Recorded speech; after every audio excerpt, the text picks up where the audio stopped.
So Team USA just crashed out of the FIBA World Cup. We got 4th place. And yes, it has been said plenty of times over the past couple years that the world has caught up to the US in basketball, and that's fine. But as Americans, we feel we're entitled to certain things, and dominating basketball is one of those. So it's time to get back to that. Right now, we are starting the Team USA Revenge Tour.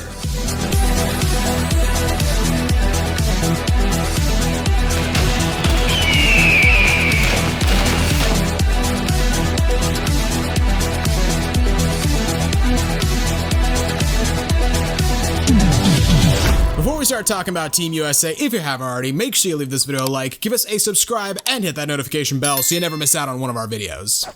So the 2023 FIBA World Cup, not great for the US. We finished in 4th. Not the first time this has happened though. The 2019 team, which was led by Jason Tatum, Jaylen Brown, Donovan Mitchell, Chris Middleton, Kemba Walker, they actually finished 7th. Huh. Well, so this team shouldn't feel too bad. At least they did better than that. No, they should feel awful. Well, they should, but 7th? How is that not a bigger deal at the time? I don't even remember that. This year, though, they lost games to Lithuania in group play. They lost to Germany in the semifinals, and they lost to Canada in the bronze medal game. Lithuania has 1 NBA player, Jonas Valanciunas. Germany's got 4, Dennis Schroeder, Mo and Franz Wagner, and Daniel Theis. And Canada has a decent amount of NBA players, so that's fine. But all 12 of Team USA's players, here's a big shocker, play in the NBA. And they also got a lot of stars on this team. Anthony Edwards, Mikal Bridges, Tyrese Halliburton, Brandon Ingram, Paolo Banchero, Jalen Brunson, Jaren Jackson. There is no reason this team should have lost a game. And you said it's fine losing to Canada, which I agree. What is not fine is letting Dylan Brooks drop 40 on your head. Are you kidding me? That's inexcusable. You want to talk about an embarrassment to the entire country? That was embarrassing. US hasn't suffered a loss like that since Vietnam. Right, that was just, I woke up, I saw that, I was like, you kidding me? We let Dylan Brooks drop 40. Yeah, and the 3 games the US lost, they essentially lost the same way each time. Lithuania, Germany, and Canada all shot over 50% from the field, and they all shot 43% from 3. This team had no defensive intensity whatsoever, and they especially were crushed by this in the Lithuania game. Yes, the Lithuanians hit their first 9 threes of the game, which is a little fluky and not likely to happen again. But if you watch the highlights back, they are getting wide open threes. Like, there's not a guy within 15 feet of them on some of these threes. Well, my man Tyrese Halliburton was just watching them take threes. There's multiple plays where he could have contested. He could have at least tried. Yeah, he could have at least thrown a hand in his face, or at least looked like he was trying, but he's like, nah, I'll let him shoot. Banchero was just playing this insane drop coverage for some reason on some of the threes. It's like, dude, what do you do? I know you're Team USA. You think you're entitled to win, but at least try. At least give an effort on defense. So, what are we gonna do about this? Well, Team USA kind of has a little bit of a cycle to it. We get complacent after winning a bunch, then we have a big embarrassing loss, and then we decide enough is enough. It's time to stop! Like, we got bronze in the 1988 Olympics, so we sent the Dream Team in 92 featuring Mike, Magic, Bird. They dominate. We got bronze in the 2004 Olympics, so we send the Redeem Team in 2008 with Kobe, LeBron, Wade, Dwight, and they dominate. Now we finished 7th in the 2019 World Cup, we finished 4th in this year's World Cup, and even though we won gold in 2020 at the Olympics, wasn't a particularly convincing performance. We were beaten by Nigeria and Australia in exhibition games, and they dropped their first game of the Olympics to France, which ended a 25-game Olympic winning streak. So the reinforcements are on the way. Oh, it's all good though, because we brought in the Avengers, or we're gonna. LeBron is probably gonna play. Steph and LeBron, watching them play together, that's gonna be so much fun. We're hoping to get KD, AD, Tatum, maybe Draymond, some actual decent bigs like Bam. This could be an all-time stacked USA team, and really it's gonna be kind of like a last dance for a lot of these guys, because Steph, KD, LeBron, it's really gonna be their last Olympics, and last time we'll be able to see them, or the first time for some of them, playing together. Well, those are the reports that came out that apparently LeBron had spoken to Steph, KD, AD, Draymond, guys who are near at the end of their career. Like you said, yeah, it's gonna be a last dance. And some other reports even came out that Devin Booker, Dame, De'Aaron Fox, Chris Paul, and Kyrie were interested. So obviously just because they're interested doesn't mean they're actually gonna do it. But let's say for the sake of argument, they all do it. Couple interesting notes about these reports. Apparently this recruitment effort by LeBron predated this summer's World Cup and wasn't related to the team's poor performance.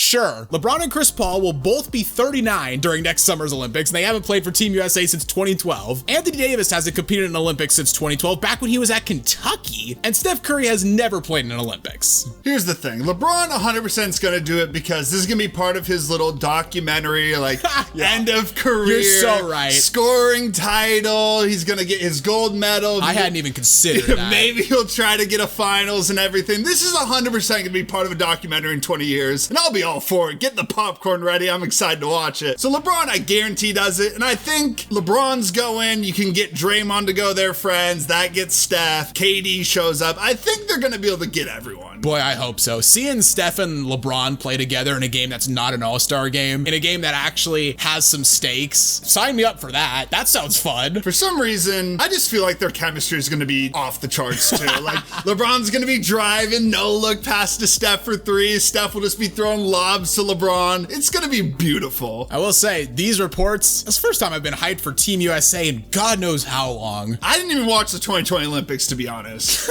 I don't even remember any of those You games. didn't watch for Dame? No. I mean, wow. Dame played like shit. He had that abdomen injury. Dude was standing in the corner doing basically nothing. So a little bit of a more serious note here, because obviously having LeBron and Steph, AD, KD, and all them, that's going to make this team a lot better. But I think Team USA needs to make some strategic picks with this team if they're going to win. We marked it a little bit earlier, how the US has infinitely more talent than basically any other country, but other countries got talent too, and they know how to play together. So what does Team USA need to do to win at the Olympics? I think they need to bring some guys that specialize in defense, because defense has been marginalized in the NBA for basically the past decade, and I know the temptation is to just bring offensive superstars like crazy, but this isn't 2K. Yeah, we actually got to bring some guys who can play defense. Maybe Drew Holiday, Marcus Smart, Mikal Bridges, I think for sure will be there. Jaren Jackson, I think for sure is there. Bam would be a great pickup. Evan Mobley, maybe even Jared Allen, especially at center. We got to get a deep front court that can play defense, because the FIBA World Cup front court wasn't cutting it. Yeah, if you look at the best front court players in the world, a lot of them are foreign. Jokic, Serbia, Giannis, Greece, Vucevic, Montenegro, Kat, Dominican Republic, Gobert, and Wemby, France, Ayton, Bahamas, Porzingis, Latvia, Sabonis, Lithuania. Like, the US still has some good options, but we need to bring some front court players, especially if you can't convince Joel Embiid to play for the US. Is that everyone? What, you wanted more?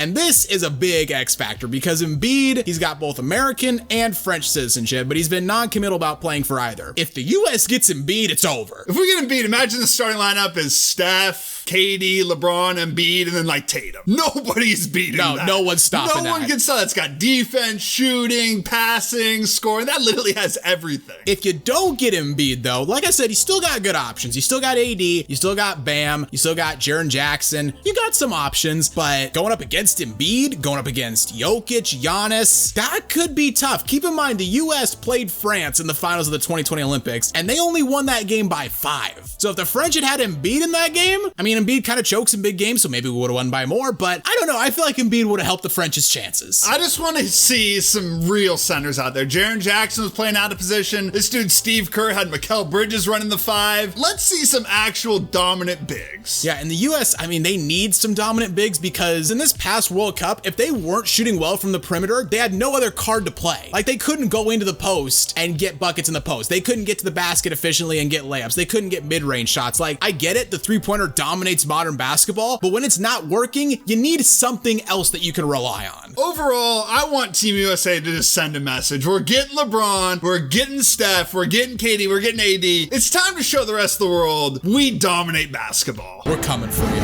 It's time for the revenge tour. Assemble. Let's go! That's the video, guys. Who do you think suits up for Team USA in 2024? I'd love to hear what you have to say in the comments down below. If you enjoyed the video, consider leaving it a like, as it really does help us out. And while you're here, why not check out some of our other videos as well? And don't forget to subscribe to Synthetic Sports.